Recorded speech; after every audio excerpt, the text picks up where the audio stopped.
Back there? Yeah. No, or just. Yeah, there. It's a little weird. Thank you. Thank you. All right, we'll get started in the room, and please raise your hand on Zoom as well if you have a question. We'll do our best to get to everyone. We'll go with a question each. Get started with you. Sure, coach, as a player, I used to read this the other night, but this was requires an update, the third game in a row with Liberty haven't had a +10 advantage on the scoreboard in the fourth quarter. In your opinion, what's been the difference for this team in terms of closing? I think the chemistry that we built last year and the experiences that we had helps us now. And, you know, we settle down, our defense goes to another level. I think our connections even go to another level, regardless of what happens in those other quarters. Yeah, so I felt confident going in and, you know, we just went to another level. And I think that's the ability that, you know, really good teams have. Alexa? Sandy and Sabrina, you want to comment on it? It looks like Sabrina scored or assisted on 18 points in the final 8:30 of the fourth. So what did you see from her in particular that allowed her to take over? And Sabrina, what, from your perspective, how did that unfold? Well, she benched me after a turnover and I got mad, so I knew I just had to make better decisions.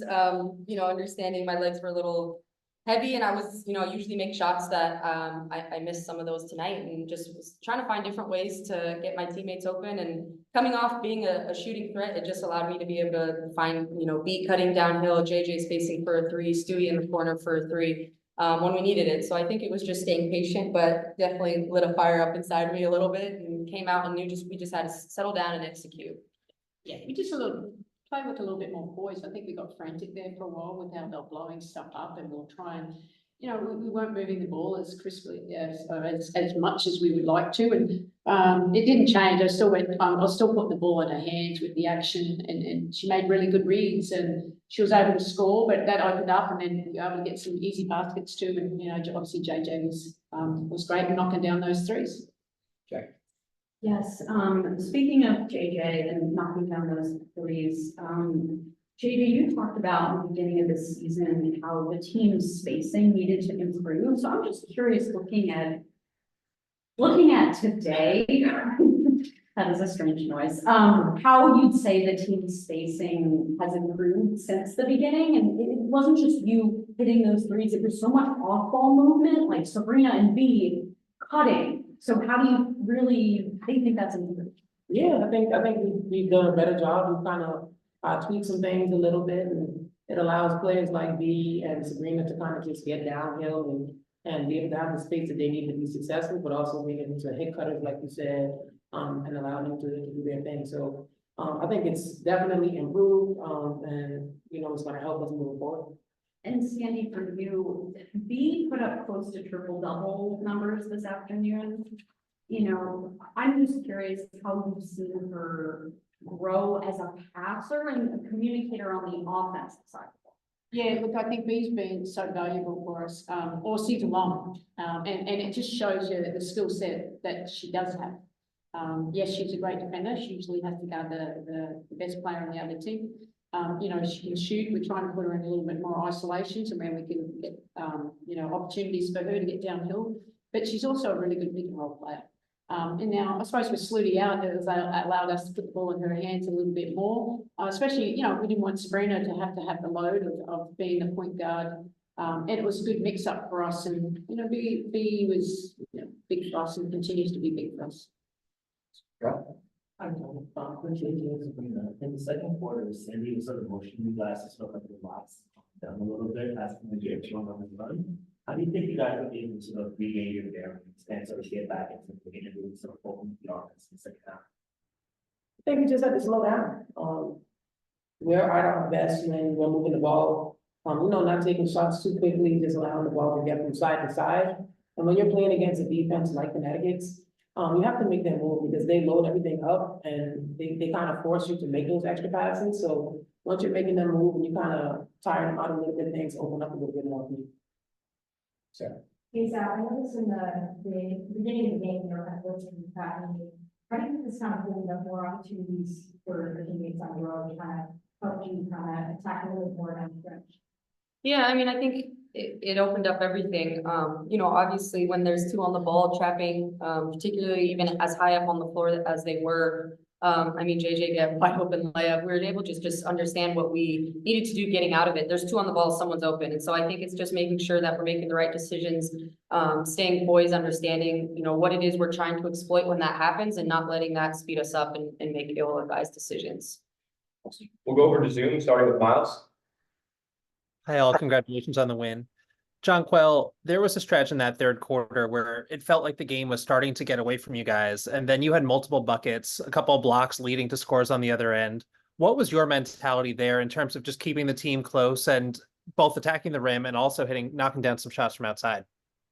Yeah, just staying cool and boys, understanding that, there's runs in basketball and teams are gonna be able to do things that kind of exploit us a little bit, but we have to understand that we can make our runs too. So I think that was the biggest thing, not getting too high, not getting too low, and just staying in the game.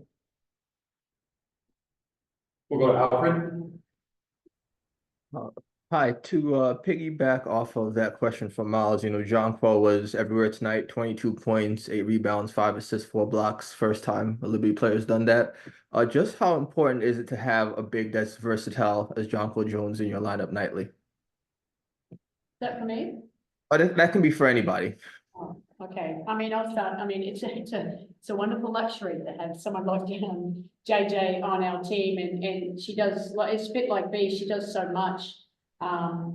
But just the way that she can, keep saying anchor, I've said that a few times now, she anchors our defense close to the rim, and her ability to change shots and rebound, but also get inside and make those big threes, and they were congesting us a fair bit, so we're trying to space them as much as we can, and as a big time player making big time shots, and she brings so much, and some days, it might be harder for us. We have to try and get the ball in a little bit more, but she stays really, as poised as she can, but knowing that how she can help us. So it's fun to watch, and we're lucky to have her. Thank you. BG. Hey JJ, good game today. Today's matchup kind of felt like the matchups against Connecticut last year in the postseason, where a lot of the games went down to the single digits. Difference today, they have Brianna Jones, who missed the second half of the season. Just what did you see from her, and how did her addition to today's game kind of different the matchup? I think last year we kind of had like a definite advantage in the post because of the size and everything, and we knew that we could kind of just go in there and really exploit it. But Reese coming back in gives them a bigger body, someone that can bang more in the post, and someone that's more comfortable down there. So we knew that we wanted to kind of just make her move a little bit more. I kind of use her being on the court to just congest the floor a little bit with her and AT both being out there. But ultimately, we still felt good going into the matchup tonight. Thank you. We'll go to Lucas. Congrats on the win. My question is for JJ. When you're operating and really moving the offense from the top of the arc as opposed to operating from the post, how comfortable, I guess, how have you seen your decision making grown from year to year, because you're really affecting, where the ball's going, what side of the floor, things like that?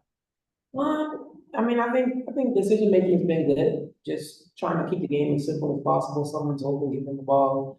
Sabrina's coming off a pin down, give her the ball. So really just keeping it simple, not overthinking it. And I think the next area of growth will be just kind of when teams pressure me, just being able to get downhill and go and pass them so that I can keep them honest, because it gets a little bit frantic up there. But yeah, I think my decision making so far has been good.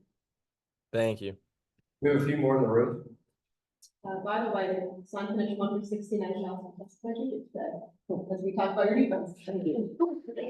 Question is actually unrelated, but I know it's early in the season, but do you guys feel like this is a statement of sorts? I mean, taking down an undefeated team, coming through with a big win after some of the ups and downs so far, or are you just focused on kind of each game? I mean, I feel like we had every excuse in the book to come in today, saying we're tired, our legs are heavy, we've had all these games, we got a back-to-back tomorrow. There was so many excuses that we could have had coming into this game with, just wanting to not come out and compete and understand, what the task at hand was. And we didn't do that. We understood this was a huge game for us, a statement game. They're undefeated. It's huge for the Commissioner Cup, and so we came in here regardless of how ugly the game was looking, how kind of sloppy it was at times. We just stayed poised and played our style of basketball, and I think it's a testament to us. It shows that no matter what adversity we're facing, how we're feeling, we can come out and compete with the best teams in the league. And so I think it's growth for us. I don't know if we would have done this last year. I think we could have potentially been a game we might have lost here. And I think for us to be able to show up here and do what we did, have everyone contribute off the bench, the starters, is huge for us. Coach, I have a question for you. I want to talk about the game and actually Hampton's play today. She picked up her third foul, I believe, with 5:26 to go in the second quarter, but didn't pick up another foul after that. You said before the game, I'm not worried about AT. We had the best player in the game. We had an ocean lane stuff. What can you say about the way she cracked down in the second half today? And did so in a physical, but yet, for lack of a better term, legal way? Yeah, I mean, she keeps amazing me every single day. BI actually was gonna take her out. She went, no, I'm good. And I trust her 100%. I know, okay, she knows it because that's how smart she is. She reads things before. She was using her body. She just sees things happen before they happen. But look, it was, a thing of beauty for her to just continue to grind away, putting the ball in her hand, making those decisions when we need it. And, it's hard work playing defense and chasing one of the best players and getting over screens and then having to switch on to AT, who's so physical. But she never backs down. And, she's just really tough-minded, and it was great to see her game continue to evolve with us. Appreciate your time. Thank you. We'll finish with Brian. You had like she, or it felt like there was a lot less hesitation. She was more sort of she was on board. What did you think of her game, and how, I guess, what the entire group, how confident are you that you could be for out for the really big? Yeah, I think I showed that I'm really confident in her. She is, she's a big time player over in Europe. People probably don't know her game as well. Here, but she's a 3-point shooter. We wanted her to shoot them, but she's very active. She's getting on the boards, and we saw last game what happened. But she's not afraid at the moment because she's had the experience in big time games. But she went downhill. We want her to play her game, and she's getting more comfortable. It takes time for a new player just to come in and establish seeing how they play, because those players have to get used to her as well. So it's not, it's twofold here. So we have a lot of confidence in her, and it's fun to watch her just go out and play. Thanks, everyone. Thank you. Appreciate it.